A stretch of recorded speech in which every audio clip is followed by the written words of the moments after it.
Bom dia, meu nome é Camila. Eu vou apresentar o trabalho intitulado As Ideias de Bioma, Biodiversidade, Flora e Fauna a partir da Carta de Pero Vaz de Caminha, uma prática interdisciplinar entre literatura, biologia, geografia e cultura na formação inicial e continuada de professores. Os autores do trabalho sou eu e o professor Antônio Fernandes Nascimento Júnior. Bom, para introduzir o trabalho, a gente sabe que a formação de professores ela vem sofrendo transformações, né, tanto com relação às leis, diretrizes e bases da educação e também às diretrizes curriculares nacionais. Mas mesmo com esses mecanismos legais, essas discussões realizadas acerca desse tipo de formação, a gente ainda se depara com um modelo de priorização e um conhecimento específico da área, né, específica em detrimento da formação pedagógica nos cursos de licenciatura segundo o GAT 2010. Então, a Pimenta 1999, ela também trata de algumas dificuldades encontradas com relação à formação inicial e continuada de professores, né, argumentando sobre esse distanciamento que existe entre o currículo e também entre o currículo e as atividades de estágio, né, que se distanciam dessa realidade escolar. Então, isso também é uma outra problemática com relação à formação inicial de professores e continuar. Então, nesse sentido, o GAT 2010 ela propõe realizar uma revolução acerca dos currículos dos cursos de licenciatura. E aí Pimenta também propõe a formação inicial e continuada de professores, né, como ponto de partida para uma formação docente de qualidade, permitindo ao professor constituir novos saberes a partir de uma reflexão continuada sobre a sua prática, sobre a sua ação. Então, percebendo e analisando essas problemáticas encontradas na formação de professores, foi construído, né, realizado um mini curso com atuação na formação inicial e continuada de professores de ciências e biologia. O mini curso ele foi elaborado no curso de licenciatura em ciências biológicas da Universidade Federal de Lavras, em apoio, né, juntamente com o Programa Institucional de Bolsa de Iniciação à Docência, que é o PIB de Biologia, da Universidade Federal de Lavras. A atividade ela contou com a apresentação da Carta de Pero Vaz de Caminha e exposição de algumas imagens, pinturas e alguns poemas também que se relacionavam com a Carta de Pero Vaz de Caminha. Nesse sentido, o objetivo do trabalho foi identificar, né, o diálogo existente entre a literatura e o ensino de ciências na formação inicial e continuada de professores. Como metodologia, né, utilizou-se a metodologia de pesquisa qualitativa, conforme Minayo 2009, as técnicas de análise de conteúdo, né, de acordo com Oliveira 2008, e as falas dos participantes, né, os alunos foram identificados com a letra A, seguida de numeração, e os professores foram identificados com a palavra professor, seguida também de uma numeração.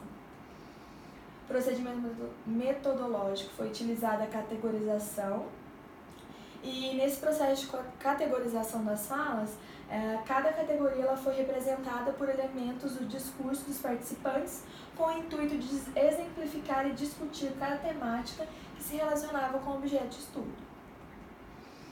Bom, a preparação e relato do minicurso. No primeiro momento, pensou-se na apresentação da Carta de Pero Vaz de Caminha para que os alunos pudessem reconhecer essa carta e os elementos que estavam contidos nessa carta.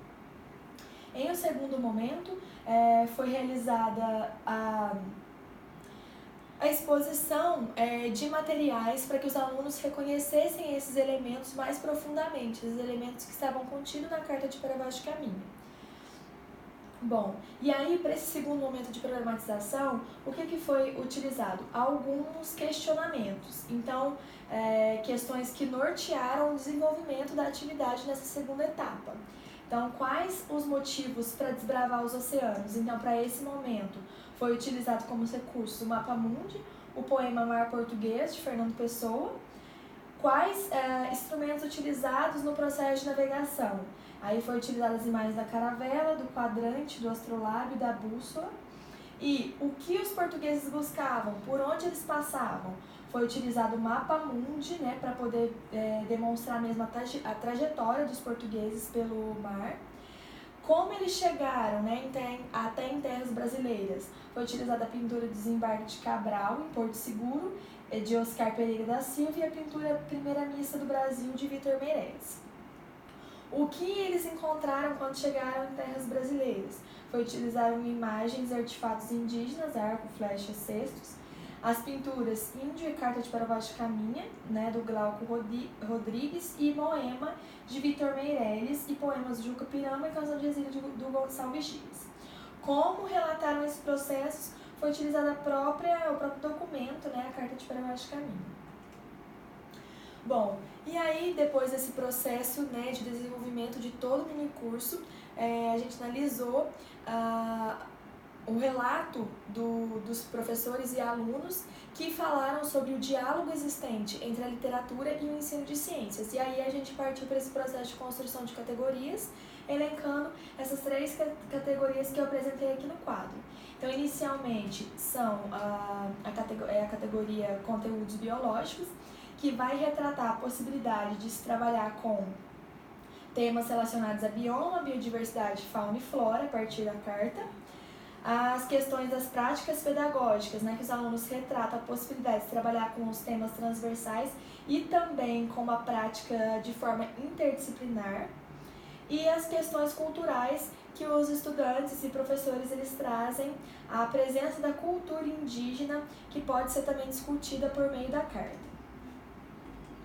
Então, para a gente discutir um pouquinho dos conteúdos biológicos, a partir da questão discutida pelos professores, tanto em formação inicial quanto continuada, foi possível perceber a possibilidade de trabalhar com biodiversidade, bioma, fauna e flora brasileiras, né, presente na Carta de Para Baixo de Caminha, e entendeu essa possibilidade no trabalho com os temas e conteúdos biológicos, permitindo uma reflexão na interação, né, entre a literatura e o ensino de ciências. Então, a literatura ela nos permite identificar conceitos e conteúdos científicos de forma lúdica. Isso se torna muito interessante para o interesse tanto dos alunos quanto dos professores em formação, facilitando então esse processo de ensino-aprendizagem desses temas. Bom, a questão das práticas pedagógicas, a interdisciplinaridade ela também foi colocada como um aspecto que vai permitir esse diálogo, né? E os professores, então, argumentam sobre a possibilidade de se trabalhar com os temas relacionados à geografia, à história, à matemática, à física e até mesmo à educação física. Ainda segundo as autoras, é necessário caminhar em direção a propostas interdisciplinares cada vez mais contextualizadas, uma vez que a gente entende que os referenciais teóricos, os documentos que vão permear a educação, eles necessitam de discussão e de reflexão sobre a temática nos cursos de formação de professores de ciências, para ultrapassar essa organização curricular disciplinar, que é muitas das vezes fragmentada. O que devemos considerar é a configuração de uma prática interdisciplinar que protesta contra essa fragmentação que eu já citei, né, dos conhecimentos conferidos pelas disciplinas que não interagem, contra a dissociação da vida, percebendo então como um todo complexo e indissociável contra o conformismo das situações adquiridas ou ideias impostas, segundo Jean Piaget, 1976. Com relação às questões culturais, também foi possível identificar que a carta ela permite esse diálogo por meio da cultura indígena, né, esse diálogo entre ensino de ciências e literatura. E aí, por meio da cultura indígena, é possível identificar uma nova visão de natureza, diferente do conhecimento científico, que tem uma outra visão sobre o universo e natureza. Então, nesse sentido, a Carta de Para Baixo de Caminha ela vai promover o reconhecimento de uma cultura tradicional, por meio de seus costumes, mas também apresenta uma nova forma de perceber a ciência. Além disso, o docente ele aponta para a possibilidade de trabalhar com os temas transversais, que nesse caso seria a pluralidade cultural. Apesar da importância dos dois tipos de conhecimento para a sociedade, tanto cultural quanto científico, na sala de aula é necessário que a gente não desconsidere os saberes culturais em detrimento da apresentação dos conhecimentos científicos.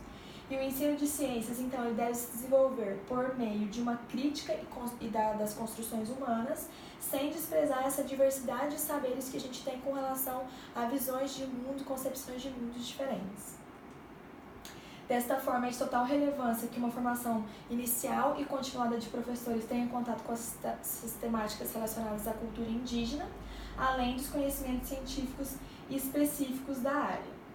E aí é necessário também que a gente aborde, a gente entenda que o conhecimento específico, o científico, ele não pode sobrepor os conhecimentos culturais, nem os conhecimentos culturais sobrepor os conhecimentos científicos, pensando também no contexto em que o aluno está inserido. Bom, como considerações finais, percebeu-se a relevância da Carta de Perovskaya de Caminha como meio para trabalhar com diversas áreas do conhecimento, né? A física, a química, a geografia, português, a biologia, podendo então realizar uma prática interdisciplinar. Pode-se trabalhar também uma perspectiva transversal por meio da Carta de Perovskaya de Caminha, porque ela apresenta uma cultura tradicional, que é a cultura indígena. Outro ponto possível de ser abordado foram os conhecimentos biológicos que estão relacionados à carta, né? Então a gente pode identificar uma forma, né, de ver o mundo também que é com relação aos conhecimentos científicos. E a construção do minicurso também possibilitou planejar uma atividade para a formação inicial e continuada de professores e refletir sobre ela durante e após o seu processo de desenvolvimento. Como referências biográficas, aqui são as referências de todo o trabalho.